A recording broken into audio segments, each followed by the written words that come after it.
ಎಲ್ಲರೂ ಹೆಂಗಿದ್ದೀರಿ? I hope ಎಲ್ಲರೂ ಚಲೋ ಇದ್ದಾರೆ ಅಂತ ಅನ್ಕೋತೀನಿ. ನಾನು ಕೂಡ ಚಲೋ ಇದ್ದೀನಿ. ಆ್ಯಂಡ್ ನಾನು ಮೊದಲು ಕೂಡ ಹೇಳಿದ್ದೆ, ಇದೊಂದು ಸಣ್ಣ ಸ್ಮಾಲ್ ಬಿಸ್ನೆಸ್ ಸ್ಟಾರ್ಟ್ ಮಾಡೀನಿ. ಇದು ಯಾಕೆ ಮಾಡೀನಿ ಅಂತಂದ್ರೆ ನಾವು ಟೈಮ್ ಉಳಿತದ, 24 ಅವರ್ಸ್ ಒಳಗೆ ಒಂದು ಸ್ವಲ್ಪ ಟೈಮ್ ಉಳಿತದ. ಆ ಟೈಮ್ನಾಗ ನಾನು ಇದನ್ನು ಮಾಡ್ಲಿಕ್ಕತ್ತೀನಿ. ಆ್ಯಂಡ್ ನೀವು ಕೂಡ ಕೇಳಿದ್ರಿ ಕಡಿಮೆ ಬಂಡವಾಳ ಹಾಕಿ ಯಾವ ಥರ ಒಂದು ಬಿಸ್ನೆಸ್ ಸ್ಟಾರ್ಟ್ ಮಾಡ್ಬೋದು ಅಂತ ಹೇಳಿ. ನನಗನ್ಸುತ್ತೆ ಹೊರಗೆ ಹೋಗಿ ಕೆಲಸ ಮಾಡೋದಕ್ಕಿಂತ ಮನೆಗೆ ಬಿಸ್ನೆಸ್ ಸ್ಟಾರ್ಟ್ ಮಾಡಿರಿ. ಆ್ಯಂಡ್ ಹೊಲಿಗೆ ಸಂಬಂಧಪಟ್ಟಂತೆ ಮಾಡಬೇಕು ಅಂತಂದರೆ ಸ್ಕ್ರಂಚೀಸು, ಹೇರ್ ಎಕ್ಸಸರೀಸ್ ರಿಲೇಟೆಡು ಬಿಸ್ನೆಸ್ ಮಾಡೋದನ್ನು ನೀವು ಸ್ಟಾರ್ಟ್ ಮಾಡ್ಬೋದು. ಭಾಳ ಕಡಿಮೆ ಬಂಡವಾಳ ಆಗುತ್ತೆ ಇದರಲ್ಲಿ. ನಂದು ಬಿಸ್ನೆಸ್ ಬಗ್ಗೆ ನಾನಿಲ್ಲಿ ನನ್ನ ಎಕ್ಸ್ಪೀರಿಯನ್ಸ್ ಬಗ್ಗೆ ಹೇಳೋದಾದರೆ, ಸೊ ಟೋಟಲ್ ನಂದು ಇದುವರೆಗೂ 850 ರುಪೀಸ್ ಅಂದರೆ 850 ರೂಪಾಯಿ ಮಾತ್ರ ಖರ್ಚಾಗೈತಿ. ಬಟ್ ಕಂಪ್ಲೀಟ್ ನಂದು ಒಂದು ಸ್ಮಾಲ್ ಬಿಸ್ನೆಸ್ ಸೆಟಪ್ಪು ಆಗಿದೆ. ಮಷಿನ್ ಮಾತ್ರ ನಂದು ಆಲ್ರೆಡಿ ಇತ್ತು ನನ್ನ ಹತ್ರ. ಸೊ ಅದನ್ನು ಬಿಟ್ಟು ಹೊಲಿಗೆ ಹೇಳೋದು, ನಾನು ಏನು ಬಿಸ್ನೆಸ್ ಕಾರ್ಡ್ ಮಾಡಿಸಿದ್ದೀನಿ, ವಿಸಿಟಿಂಗ್ ಕಾರ್ಡ್ ಮಾಡಿಸಿದ್ದೀನಿ, ಆ್ಯಂಡ್ ಸ್ಕ್ರಂಚಸ್ ಬಟ್ಟೆ ಏನು ತೊಗೊಂಡು ಬಂದೀವಿ, ಪ್ಯಾಕಿಂಗ್ ಮಟೀರಿಯಲ್ ಆಯಿತು, ಎಲ್ಲ ಹಿಡಿದ್ಬಿಟ್ಟು 850 ರೂಪಾಯಿ ಅಷ್ಟೇ ಆಗಿರೋದು. ನಾನು ಹೇಳ್ತಾ ಇರೋದು ಇಷ್ಟೇ ಅಮೌಂಟಿಂದ ನಾನು ಇದು ಸ್ಟಾರ್ಟ್ ಮಾಡಿರೋದು. ಸಪೋಸ್ ಇದರಿಂದ ರೆಸ್ಪಾನ್ಸ್ ಚೆನ್ನಾಗಿ ಬರಾಕತ್ತೈತೆ ಅಂತಂದ್ರೆ ಅವಾಗ ಮತ್ತೆ ನಾನು ಜಾಸ್ತಿ ದುಡ್ಡು ಹಾಕ್ತೇನೆ ಇದಕ್ಕೆ. ಸೊ ಹೀಗಾಗಿ ನಾನು ಇಲ್ಲಿ ಯಾವುದೇ ರೀತಿ ರಿಸ್ಕ್ ತೊಗೊಳ್ತಿಲ್ಲ. ಆದ್ರೆ ಆಯಿತು, ಇಲ್ಲಾಂದ್ರೆ ಇಲ್ಲ. ಬಟ್ ಆದರೂ ಕೂಡ ಇದುವರೆಗೂ ನನಗೆ 5 ಆರ್ಡ್ರ್ ಬಂದಾಗಿದೆ. ಸೊ 5 ಆರ್ಡ್ರು ಅದು ಲೋಕಲ್ ಒಂದು ಇದರಿಂದ ಬಂದಿರೋವಂಥದ್ದು. ಮತ್ತು ಅಮೆಝಾನು, ಫ್ಲಿಪ್ಕಾರ್ಟು, ಮೀಶೋದಲ್ಲೂ ಕೂಡ ನಾನು ರಿಜಿಸ್ಟ್ರೇಷನ್ ಮಾಡ್ತೀನಿ.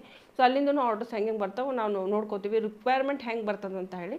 ಸೊ ನೀವು ಸ್ಟಾರ್ಟಿಂಗ್ ಏನಾದರೂ ಕಡಿಮೆ ಬಂಡವಾಳ ಹಾಕಿ ಮಾಡ್ಬೇಕಂತ ಅಂದ್ಕೊಂಡಿದ್ರೆ ಇದೇ ರೀತಿ ನೀವು ಹೇರ್ ಎಕ್ಸಸರಿ ಸ್ಟಾರ್ಟ್ ಮಾಡಿರಿ. ಸಣ್ಣ ಸಣ್ಣ ಕ್ಲಿಪ್ ಹೊಲಿಯೋದಾಯಿತು, ಆಮೇಲೆ ಸ್ಕ್ರಂಚಸ್ ನಾನು ಹೇಳಿದ್ನಲ್ಲ, ಸೊ ನಾನು ಏನು ಮಾಡ್ತೀನಿ ಅವ್ನು ಮಾಡೋಕ್ಕೆ ಶುರು ಮಾಡಿರಿ. ನಿಮಗೆ ನಾರ್ಮಲಾಗಿ ನಾನು ಹೇಳಿದ್ರೆ, ಇವಾಗ ನಾನು ನಿಮಗೆ ಪ್ರಾಕ್ಟಿಕಲಾಗಿ ಹೇಳೋದಾದರೂ ಕೂಡ, ಸೊ ಅಮೆಝಾನು, ಫ್ಲಿಪ್ಕಾರ್ಟಲ್ಲಿ ಹೋದರೆ ನೀವು ಸ್ಕ್ರಂಚಸ್ಗಳನ್ನ ಖರೀದಿ ಮಾಡೋಕ್ಕೆ ಹೋದ್ರೆ 4 ಪೀಸು 5 ಪೀಸು ಒಳ್ಳೆ ಕ್ವಾಲಿಟಿ ನಾನು ಹೇಳ್ತಾ ಇರೋದು 300 to 400 ರುಪೀಸು ಇರ್ತದೆ. ಓನ್ಲಿ 4 ಪೀಸು 5 ಪೀಸ್ ಇರ್ತಾವೆ. ಬಟ್ ನೀವು 1000ವರೆಗೂ ನಿಮ್ಗೆ ಏನಾದರೂ ಆರ್ಡ್ರ್ ಬಂತಂತ ಅಂದ್ಕೊಳ್ರಿ. ಸೊ 1000 ಅಂದರೆ 1.5 ಲಕ್ಷದ ಮೇಲ್ಗಡೆ ಹೋಗುತ್ತಿದ್ದು ಆ್ಯಕ್ಚುಲಿ. ಸೊ ನೋಡೋದಕ್ಕೆ ಇದು ತುಂಬ ಚಿಕ್ಕ ಬಿಸ್ನೆಸ್ ಅನ್ನಿಸ್ಬೋದು. ಬಟ್ ಆದರೆ ಸ್ವಲ್ಪ ಏನು ಅಮೌಂಟ್ ಹಾಕಿವಿ, ಏನಂತ ದೊಡ್ಡ ಬಿಸ್ನೆಸ್ ಅಲ್ಲ ಅನ್ನೋಂಗಿಲ್ಲ. ಇದ್ರೊಳಗೂ ಭಾಳ ಪ್ರಾಫಿಟ್ ಅದ. ಸೊ ಟೈಮ್ ಮೇನ್ ನಮ್ಗೆ ಹೌಸ್ ವೈಫ್ ಹೇಗಿರ್ತೀವಿ ಅಂತಂದ್ರೆ ನಮ್ಗೆ ಮನೆ ಕೆಲಸನೂ ಇರ್ತದೆ, ಮಕ್ಕಳು ನೋಡ್ಕೋಬೇಕು, ಅದ್ರ ಜೊತೆಗೆ ನಾವು ಟೈಮು ತೆಗಿಬೇಕು, ಮತ್ತು ಅದ್ರ ಹೊಲಿಗೆನೂ ಆಗಬೇಕು ಎಲ್ಲ ಅಂದರೆ. ಸೊ ನನಗನ್ಸುತ್ತೆ this is the best. Okay, so ಈ ರೀತಿ ಹೇರ್ ಎಕ್ಸಸರಿ ಸ್ಟಾರ್ಟ್ ಮಾಡಿರಿ. ಅದು ಬರಲ್ಲ ಅಂತಂದರೆ ಹುಟ್ಟಿದ ಮಕ್ಕಳಿಗೆ ಬಟ್ಟೆಗಳು ಹೊಲಿಯೋದಕ್ಕೆ ನೀವು ಸ್ಟಾರ್ಟ್ ಮಾಡ್ಬೋದು. ಸೊ ಸಣ್ಣ ಏನು ಬಟ್ಟೆಗಳು ಇರ್ತಾವೆ, ಮ್ಯಾಲಿನ ಟಾಪು, ಆಮೇಲೆ ಮಕ್ಕಳದ್ದು ಟೋಪಿ ಆಯಿತು, ಸೊ ಅವುಗಳನ್ನ ಹೊಲಿಯೋದಕ್ಕೆ ಸ್ಟಾರ್ಟ್ ಮಾಡಿರಿ. ಬಟ್ ಅದ್ರ ನಾರ್ಮಲ್ ಹೊಲಿಯೋಕೆ ಹೋಗಬೇಡ್ರಿ. ಅದ್ರೊಳಗೆ ಸ್ವಲ್ಪ ನೀವು ಕ್ರಿಯೇಟಿವಿಟಿ ಸ್ಟಾರ್ಟ್ ಮಾಡಿರಿ. ನೋಡೋಕೆ ಸ್ವಲ್ಪ ಅಟ್ರಾಕ್ಟಿವ್ ಇರಬೇಕು, ನೋಡೋಕೆ ಸ್ವಲ್ಪ ಚಲೋ ಇರಬೇಕು. ಫ್ಯಾಬ್ರಿಕ್ ಏನು ಬಟ್ಟೆ ಯೂಸ್ ಮಾಡ್ತೀವಿ ಅದು ಕೂಡ ಒಳ್ಳೆ ಕ್ವಾಲಿಟಿದು ಇರಬೇಕು. ಅಂಥದ್ದೇನಾದರೂ ಯೂಸ್ ಮಾಡಿ ನೀವು ಮಾಡಿದ್ರಿ ಅಂದರೆ ಮಾರ್ಕೆಟಿಂಗ್ ಮಾಡೋಕತ್ರ ಅದು ತುಂಬ ಸೇಲ್ ಆಗ್ತದೆ. ಓಕೆ, ಸ್ಟಾರ್ಟಿಂಗ್ ನಿಮಗೆ ಭಯ ಆಗ್ಬೋದು ಹೆಂಗಾಗುತ್ತೆ ಏನು ಅಂತ. ಬಟ್ ಒಂದು ಸಾರಿ ನೀವು ಕಾಲಿಟ್ಟು ಮುಂದೆ ಹೋದ್ರಿ ಅಂದರೆ ತಾನೇ ಸರಿಯಾಗಿ ಹೋಗುತ್ತೆಲ್ಲ. ಓಕೆ, ಸೊ ನಾನು ಸ್ಟಾರ್ಟಿಂಗ್ ಮಾಡುವಾಗ ಹೆಂಗೆ ಮಾಡೋದು ಏನು ಮಾಡೋದು ಅಂತ ಅನ್ಕೋತಾ ಇದ್ದೆ. ಬಟ್ ಅದು ಸ್ಟಾರ್ಟ್ ಮಾಡಿದೆ. 5 ಆರ್ಡ್ರ್ ಇಮಿಡಿಯೇಟಾಗಿ ಬಂತು. ಯಾಕಂದರೆ ನಮ್ಮದು ಕ್ವಾಲಿಟಿ ಏನಿತ್ತು, ಸೊ ಕ್ವಾಲಿಟಿ ಚೆನ್ನಾಗಿತ್ತು. ನಾವು ಕ್ವಾಲಿಟಿ ಕಾಂಪ್ರಮೈಸ್ ಮಾಡಿಲ್ಲ. ಮತ್ತು ಸ್ಟಿಚಿಂಗ್ ಎಲ್ಲ ಮಾಡ್ತೀವಿ, ತುಂಬ ಪರ್ಫೆಕ್ಟಾಗಿ ಸ್ಟಿಚಿಂಗ್ ಮಾಡಿರ್ತೀವಿ. ಸೊ ಹೀಗಾಗಿ ನೋಡೋದು ಕೂಡ ಅಟ್ರಾಕ್ಟಿವ್ ಆಗಿರ್ತದೆ, ಜನ ತೊಗೋತಾರೆ. ಓಕೆ, ಆಮೇಲೆ ಮತ್ತೊಂದು ಈ ಒಂದು ಚಿಕ್ಕ ಮಕ್ಕಳ ಬಟ್ಟೆ ಹೊಲಿಬೋದು, ಮತ್ತು ಚಿಕ್ಕ ಮಕ್ಕಳದ್ದು ಟಾವೆಲ್ ಹೊಲಿಬೋದು ನೀವು. ಅದರೊಳಗೆ ಒಂದು ಟೋಪಿ ಥರ ಒಂದು ಸೈಜ್ ಒಂದು ಕಾರ್ನರ್ ಮಾಡಿಬಿಟ್ಟು ಇವಾಗೆಲ್ಲ ನೀವು ನೋಡ್ತಿರ್ಬೋದು. ಹುಟ್ಟಿದ ಮಕ್ಕಳಿಗೆ ನಾವು ಹಾಸ್ಪಿಟ್ಲ್ ಹತ್ರ ಎಲ್ಲ ಮಾರ್ತಿರ್ತಾರೆ. ಸೊ ಆ ರೀತಿಯೂ ನೀವು ಆನ್ಲೈನ್ ಸೆಲ್ ಮಾಡ್ಬೋದು. ಸುಮಾರು ಜನ ತೊಗೋತಾರೆ ಅದನ್ನು. ಅದಿಲ್ಲ ಅಂತಂದರೆ ನಾನೊಂದು ಬೆಸ್ಟ್ ಒಂದು ಐಡಿಯಾ ಹೇಳೋದು ಅಂತಂದರೆ, ಮನೆಯಿಂದನೇ ಹುಟ್ಟಿದಂಥ ಮಕ್ಕಳಿಗೆ ಒಂದು ಗಿಫ್ಟ್ ಪ್ಯಾಕ್ ಥರ ನೀವು ಎಲ್ಲ ಒಂದು ಸೆಟ್ ರೆಡಿ ಮಾಡಿ ಹೊಲೋದು ಇಟ್ಟು, ಸೊ ಅದನ್ನು ಪ್ಯಾಕ್ ಮಾಡಿ ಅದನ್ನು ಸಪ್ಲೈ ಮಾಡುವಂಥ ಕೆಲಸ ಮಾಡಿದ್ರಂತೂ ಇನ್ನೂ ತುಂಬ ಜಾಸ್ತಿ ಸೇಲ್ ಆಗ್ತದೆ. ಯಾರ್ಯಾರಿಗೆ ಇಂಟ್ರೆಸ್ಟ್ ಇರ್ತದೆ ಆರ್ಡರ್ ಕೊಡ್ತಾರೆ. ಕಂಪ್ಲೀಟ್ ಸೆಟಪ್ ಇರ್ತದೆ. ಯಾರ್ದಾದ್ರೂ ಮನೆಗೆ ಹೆಸರಿಡೋಕೆ ಹೋದಾಗ ಅದನ್ನೇನು ಮಾಡ್ತಾರೆ, ಆ ಬಾಕ್ಸ್ನವರು ಅವ್ರಿಗೆ ಗಿಫ್ಟ್ ಮಾಡ್ತಾರೆ.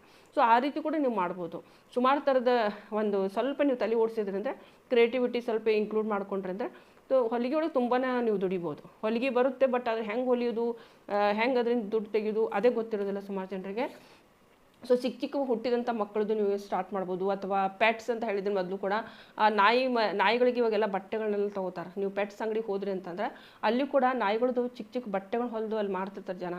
ನೀವು ಮಾರಕತ್ತೀರ, ಅದು ಮಾಡೋಕೆ ಬರ್ತದೆ ನಿಮ್ಗೆ, ಅಥವಾ ಮಾಡಿ ನೀವು ಯೂಟ್ಯೂಬದು ನೋಡಿರಿ. ಸಪೋಸ್ ಬಂದಿಲ್ಲ ಅಂದ್ರೆ ನೋಡಿ ಸ್ವಲ್ಪ ಕಲೀರಿ, ಸ್ವಲ್ಪ ಎಫರ್ಟ್ ಹಾಕಿದ್ರಂದ್ರೆ ಒಂದು ಸಾರಿ ನೀವು ಸ್ಟಾರ್ಟ್ ಮಾಡಿದ್ರೆ ಅದು ಪೆಟ್ಸ್ ಅಂಗಡಿಗೆಲ್ಲ ಹೋಗ್ಬಿಟ್ಟು ಅಲ್ಲಿ ನೀವು ಕೊಡ್ಬೋದು. ಇದೆಲ್ಲೂ ಚಿಕ್ಕ ಬ್ಯಾಂಗಲ್ಸು ಕೂಡ ಹ್ಯಾಂಡ್ ಮೇಡ್ ಬ್ಯಾಂಗಲ್ಸ್ಗಳು. ನೀವು ಆಲ್ರೆಡಿ ಏನು ಪ್ಲೇನ್ ಬ್ಯಾಂಗಲ್ಸ್ಗಳು ನಾವು ತೊಗೋಬೇಕಾಗ್ತದೆ. ಸೊ ಪ್ಲೇನ್ ಬ್ಯಾಂಗಲ್ಸ್ ಮೇಲೆ ಏನು ಮಾಡಬೇಕಂದ್ರೆ ವರ್ಕ್ ಮಾಡೋದು ಆಯಿತು, ಅದ್ರ ಸ್ವಲ್ಪ ಡೆಕೋರೇಟ್ ಮಾಡೋದಾಯಿತು, ಕಲರ್ಫುಲ್ ಆಯಿತು, ಆ ರೀತಿ ಮಾಡ್ಬೋದು. ಅದಿಲ್ಲಂದ್ರೂ ಕೂಡ ಪೋಟ್ಲಿ ಬ್ಯಾಗ್ ನಾವು ಹೊಲಿ ತೋರಿಸೀನಿ ನನ್ನ ಚಾನಲ್ದಾಗ. ಪೋಟ್ಲಿ ಬ್ಯಾಗ್ ಕೂಡ ನೀವು ರೆಡಿ ಮಾಡ್ಬೋದು. ಸುಮಾರು ಕಸ್ಟಮರ್ಸ್ ಇರ್ತಾರೆ, ಹೊಸ ಸಾಡಿ ತೊಗೋತಾರೆ ಅಥವಾ ಲೆಹಂಗಾ ತೊಗೊಂಡಿರ್ತಾರೆ, ಅದನ್ನು ಮ್ಯಾಚಿಂಗದ ಪೋಟ್ಲಿ ಬ್ಯಾಗ್ ಇದ್ರೆ ಇನ್ನೂ ಚಲೋ ಅಂತ ಅಂತಿರ್ತಾರೆ. ಸೊ ಆ ರೀತಿ ನೀವು ಕಸ್ಟಮೈಸ್ ಮಾಡುವಂಥ ಒಂದು ಏನಾದರೂ ಹೊಲಿಗೆ ಸ್ಟಾರ್ಟ್ ಮಾಡಿದ್ರಂದ್ರೆ ಸೊ ನೀವು ತುಂಬ ಬಿಸ್ನೆಸ್ ಸಿಗ್ತದೆ. ಸ್ಟಾರ್ಟಿಂಗ್ ನಾನು ಹೇಳಿದ್ನಲ್ಲ, ಭಯಪಟ್ರಿ ಹಿಂದೆ ಸರಿದ್ರಿ ಅಂದರೆ ಏನೂ ಆಗೋದಿಲ್ಲ. ಆ್ಯಂಡ್ ಅದಕ್ಕಿಂತ ಹಿಂದೆ ಕೂಡ ನೀವು ಸುಮಾರು ಕಮೆಂಟ್ಸ್ಗಳು ಮಾಡಿದ್ರಿ, ಡೌಟ್ಗಳಿತ್ತು, ಎಲ್ಲ ಕ್ಲಿಯರ್ ಮಾಡ್ತಾ ಹೋಗೀನಿ. ಪ್ರಾಕ್ಟಿಕಲಿ ನಾನು ಕೂಡ ಮಾಡ್ತಾ ಹೋಗ್ತಾ ಇದ್ದೀನಿ. ನಾನೇನು ಫೇಸ್ ಮಾಡ್ತಾ ಇದ್ದೀನಿ ಪ್ರಾಬ್ಲಮ್ಸ್ಗಳು ನಾವು ಕೂಡ ಶೇರ್ ಮಾಡ್ತಾ ಇದ್ದೀನಿ. ಸೊ ಇದರಿಂದ ನಿಮಗೂ ಕೂಡ ಒಂದು ಧೈರ್ಯ ಬಂದಂಗೆ ಆಗ್ತದೆ ಯಾವ ರೀತಿ ನಾವು ಸ್ಟಾರ್ಟ್ ಮಾಡ್ಬೇಕಂತ ಹೇಳಿ. ಸೊ ಇಲ್ಲಿ ಕಡಿಮೆ ಬಂಡವಾಳ ಇಟ್ಕೊಂಡು ಹೇರ್ ಎಕ್ಸಸರೀಸಿಂದಲೇ ನೀವು ಸ್ಟಾರ್ಟ್ ಮಾಡಿರಿ ನನ್ನ ಪ್ರಕಾರ. ಆ್ಯಂಡ್ ಸಣ್ಣ ಸಣ್ಣ ಕ್ಲಿಪ್ಸ್ಗಳು ಹೋಲ್ಸೇಲ್ ಸಿಗ್ತಾವೆ, ಅವುಗಳು ಕೂಡ ನೀವು ಮಾರ್ಬೋದು.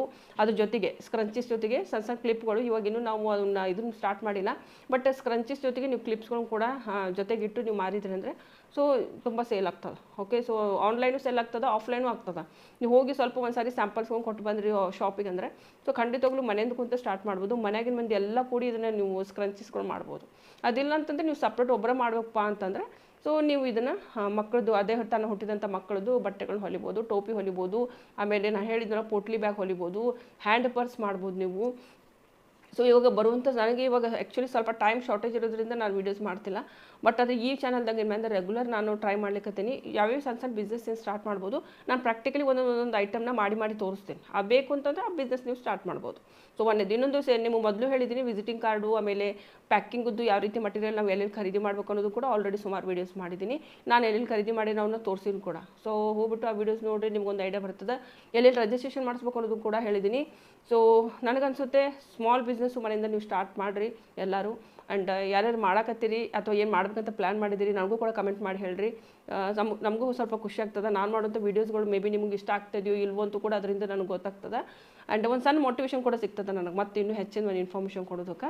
ಆ್ಯಂಡ್ ಹೊಲಿಗೆ ಮಷಿನ್ ಬಗ್ಗೆ ನೀವು ಹೇಳಿದ್ರಿ ನನಗೆ, ಹೊಲಿಗೆ ಮಷೀನು ನಮಗೆಲ್ಲಾದರೂ ಫ್ರೀ ಇದ್ದರೆ ಹೇಳ್ರಿ ಅಂತ ಹೇಳಿ. ಹೊಲಿಗೆ ಮಷೀನದ್ದು ನಾನು ಆಲ್ಮೋಸ್ಟ್ ವಿಚಾರ ಮಾಡ್ತಾಯಿದ್ದೀನಿ. ಆಲ್ರೆಡಿ ಒಂದು ಇದನ್ನು ನಡೀತಾ ಇದೆ ಇವಾಗ ಟ್ರೈನಿಂಗು. ಸೊ ಅವರಿಗೆ ಕೊಟ್ಟಾದ್ಮೇಲೆ ಮೇ ಬಿ ನೆಕ್ಸ್ಟ್ ಬ್ಯಾಚ್ ಶುರು ಮಾಡ್ಬೋದು ಅಂತ ಅಂದ್ಕೊಂಡಿನಿ. ಸೊ ಅವ್ರ ಜೊತೆ ಮಾತಾಡ್ತಾ ಇದ್ದೀನಿ ನಾನು. ಸಪೋಸ್ ಅದು ಸ್ಟಾರ್ಟ್ ಆದರೆ ಖಂಡಿತವಾಗ್ಲೂ ನಾನು ಅದ್ರ ಬಗ್ಗೆ ನಿಮಗೆ ಮಾಹಿತಿ ಕೊಡ್ತೇನೆ ಅಂತ. ಆ್ಯಂಡ್ ಸ್ಮಾಲ್ ಬಿಸ್ನೆಸ್ ಒಳಗೆ ನಾನು ಹೇಳಿದ್ನಲ್ಲ, ಸ್ಕ್ರಂಚೀಸ್ ಆಯಿತು, ಅದೇ ತಾಟ ಹುಟ್ಟಿದಂಥ ಮಕ್ಕಳದ್ದಾಯಿತು, ಪೆಟ್ಸ್ಗಳದ್ದು ಬಟ್ಟೆ ಆಯಿತು, ಆ್ಯಂಡ್ ನೀವು ಫ್ರಿಜ್ ಕವರ್ ಆಯಿತು, ಟಿ ವಿ ಕವರ್ ಆಯಿತು, ಆ್ಯಂಡ್ ಇವೇ ಮೇನ್ ಇರುವಂಥ ಸಣ್ಣ ಸಣ್ಣ ಒಂದು ಪುಟ್ಟ ಬಿಸ್ನೆಸ್ನ ನೀವು ಸ್ಟಾರ್ಟ್ ಮಾಡ್ಬೋದು. ಬಂಡವಾಳ ನೀವು ತುಂಬ ಕಡಿಮೆ ಇದೆಯಪ್ಪ, ನಮ್ಗೆ 1,000 ರೂಪಾಯಿ ಹಾಕೋಕ್ಕಾಗಲ್ಲ ಅಂದರೆ ಸ್ಕ್ರಂಚೀಸು ಒಂದು ಹೇರ್ ಎಕ್ಸಸರೀಸ್ನ ಸ್ಟಾರ್ಟ್ ಮಾಡಿರಿ. ಅದು ನಿಮ್ಗೆ ಗೊತ್ತಾಗತ್ತಿಲ್ಲ ಹೆಂಗೆ ಮಾಡೋದು ಅಂತಂದರೆ ಸೊ ಅದರ ಬಗ್ಗೆ ಡೀಟೇಲ್ ವೀಡಿಯೋ ಬೇಕಂದ್ರೆ ಇನ್ನೊಂದು ಡೀಟೇಲ್ ವೀಡಿಯೋನ ನಾನು ಮಾಡ್ತೀನಿ. ಓಕೆ, ಸೊ ಇದು ಅಂತ ಒಂದು ಸಣ್ಣ ಒಂದು ಮಾಹಿತಿ ಕೊಟ್ಟಿದ್ದೀನಿ. ಐ ಹೋಪ್ ನಿಮಗೆ ಒಂದು ಮೋಟಿವೇಶನ್ ಕೂಡ ಸಿಗ್ತದೆ ಅಂತ ಅನ್ಕೋತೀನಿ ನನ್ನ ವೀಡಿಯೋಸ್ ನೋಡಿ. ಸೊ ಒಂದು ಏನಾದರೂ ಸ್ಟಾರ್ಟ್ ಮಾಡೋಣ ಅಂತ ಹೇಳಿ. ಸೊ ಮತ್ತೆ ಏನಾದರೂ ನಿಮ್ಗೆ ಏನಾದರೂ ಒಂದು ಡೌಟ್ಸ್ ಇದ್ದರೆ ನಂಗೆ ಕಮೆಂಟ್ ಸೆಕ್ಷನಲ್ಲಿ ನೀವು ಕೇಳ್ಬೋದು. ಓಕೆ, ಸೊ ಮುಂದಿನ ಮತ್ತೆ ನಾನು ಸಿಗ್ತೀನಿ ಅಂತ. ಅಲ್ಲಿವರೆಗೂ ನಮಸ್ಕಾರ.